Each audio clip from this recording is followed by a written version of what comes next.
I want to play a clip from one of my favourite people, Kamala Harris. Not for the reason she would like to be one of my favourite people. She appeared on The View today, which, by the way, how annoying is The View getting? God, they're insufferable, that lot, aren't they? It's just a side effect. But Piers Morgan has always fired off bold opinions, but this time he singled out The View, especially Sunny Hostin, in a way that made headlines nationwide. One scathing column called for the entire show to be pulled from the air, while Morgan insisted Sunny had weaponized identity politics and double standards. Critics instantly labeled his outburst hypocritical, pointing out that a man who loathes cancel culture is now calling for a show's cancellation. Yet his fans rallied around him, arguing he's merely holding The View accountable for what they believe is a shocking lack of intellectual diversity. And no attempt to correct Joy Behar, Taras, when she used that phrase crazies about people who may support Trump. This reminded me of Hillary Clinton with her basket of deplorables jibe about what is, in reality, tens of millions of Americans. All this chaos leaves an unsettling question. Is the daytime institution actually fostering open conversation, or has it become a platform that trashes conservative viewpoints for the sake of entertainment? The most recent tipping point came during Vice President Kamala Harris's appearance on The View. Are you scared, first of all, what could happen if Trump ever became, God forbid, president again? And what are you going to do to stop the crazies? I am scared as heck. Yeah. Which is why I'm traveling our country. You know, there's an old saying that there are only two ways to run for office, either without an opponent or scared.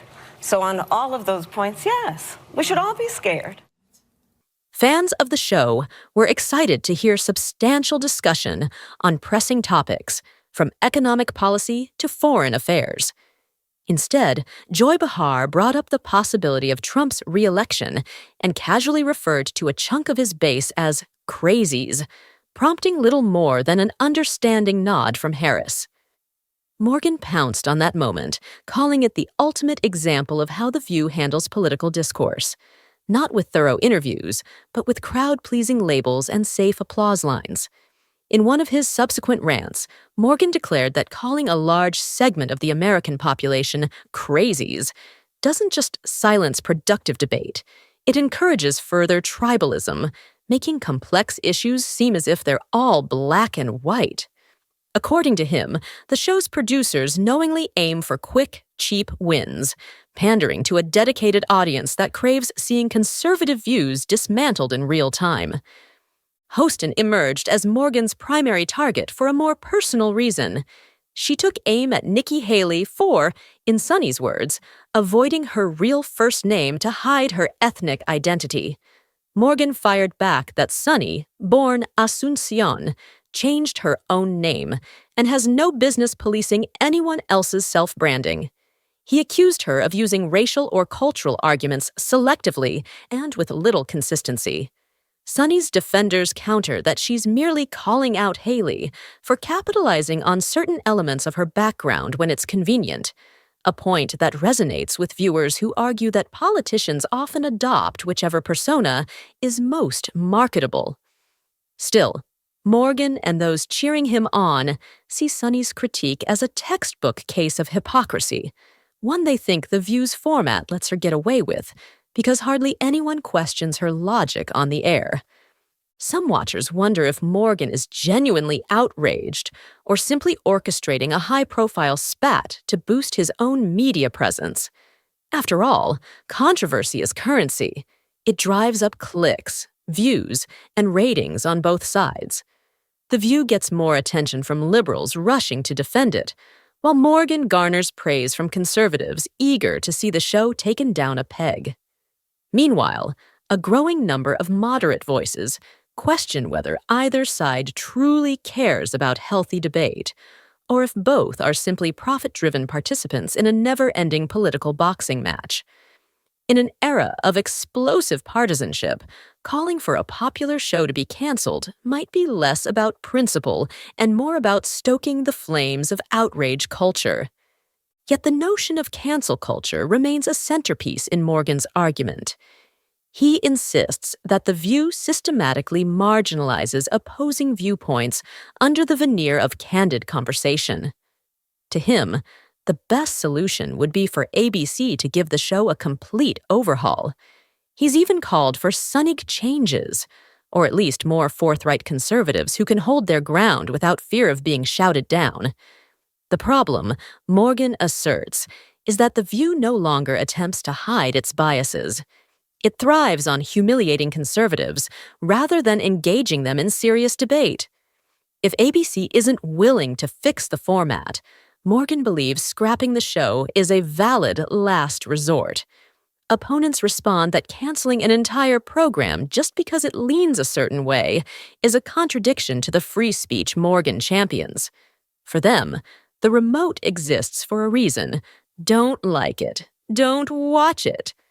The reality is that The View's ratings have flourished. Audiences, at least the ones loyal to the show, see it as a safe space where they can hear opinions aligned with their own frustrations about conservative politics. For them, Morgan's call for cancellation sounds like an attempt to silence voices he doesn't agree with. A huge question emerges. Should we aim for total neutrality from a daytime panel show, or should we accept that each talk show might have its own slant? Historically, many broadcast programs angled themselves to fit a particular demographic. Is The View truly any different? Morgan emphasizes that this isn't about forcing The View to adopt a conservative stance. Rather, he argues, it's about letting voices from every side speak without being drowned in scorn or derision.